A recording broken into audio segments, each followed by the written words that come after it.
Hi friends, welcome to our channel.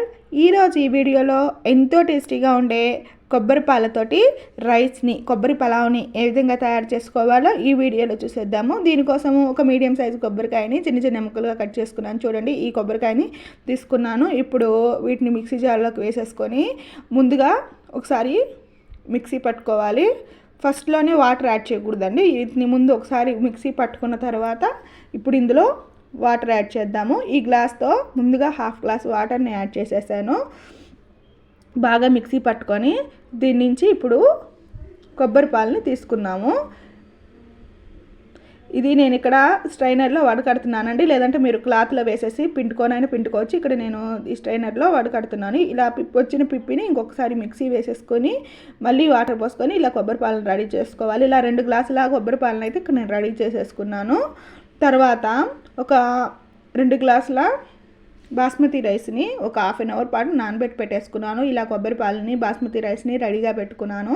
ఇక్కడ కుక్కర్లో ఇప్పుడు ఒక 3 స్పూన్స్ ఆయిల్ వేసేసుకున్నాము. తర్వాత ఒక 2 స్పూన్స్ నెయ్యి కూడా వేసేసుకున్నాము. మీరు కావాలంటే మొత్తం నెయ్యితో కానీ ఆయిల్తో కానీ చేసేసుకోవచ్చు. ఇలా హోల్ బిర్యానీ స్పైసెస్ని వేసేసుకున్నానండి. బిర్యానీ ఆకు, చెక్క, లవంగా, స్టార్, తర్వాత కొంచెం షాజీరా వేసేసుకొని ఫ్రై అయ్యాక కట్ చేసేసుకున్న ఆనియన్ పీసెస్ని కూడా యాడ్ చేస్తున్నాను.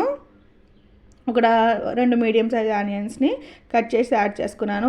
ఇప్పుడు 5-6 పచ్చిమిర్చిని కూడా ఇందులో వేసేసుకుందామండి. ఈ విధంగా కట్ చేసుకొని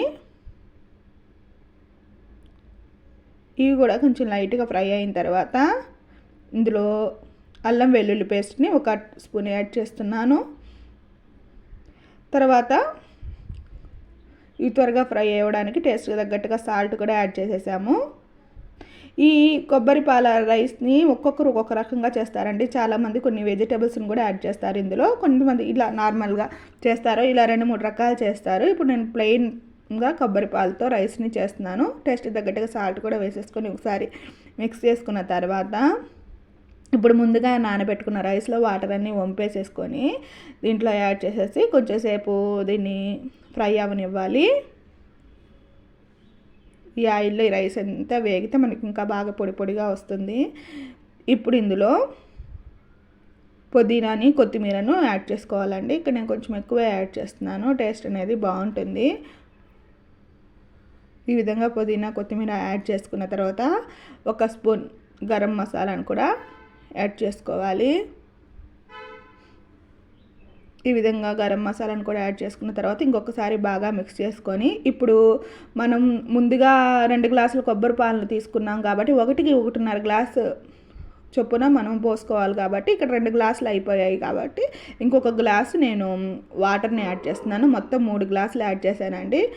2 గ్లాసుల బియ్యానికి 2 గ్లాసుల కొబ్బరి పాలు, 1 గ్లాసు వాటర్ యాడ్ చేశాను. అది మీరు నార్మల్ రైస్తో చేసే పని అయితే 1 గ్లాస్కి 2 గ్లాసుల చొప్పున యాడ్ చేయాల్సి వస్తుంది, వాటర్ కానీ కొబ్బరి పాలు కానీ. ఇప్పుడు కొంచెం టేస్ట్కి తగ్గట్టుగా సాల్ట్ అడ్జస్ట్ చేసేసుకొని ఇక మూత పెట్టి స్టవ్ హై ఫ్లేమ్ మీద 1 విజిల్ రాని చేసి స్టవ్ ఆఫ్ చేసేసుకున్నామండి.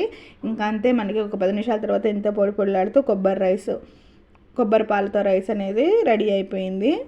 ఇక ప్లేట్లోకి తీసేసుకొని చికెన్ గ్రేవీతో కానీ, మటన్ గ్రేవీతో కానీ, ఏదైనా స్పైసీ గ్రేవీ కర్రీస్తో కానీ, లేదంటే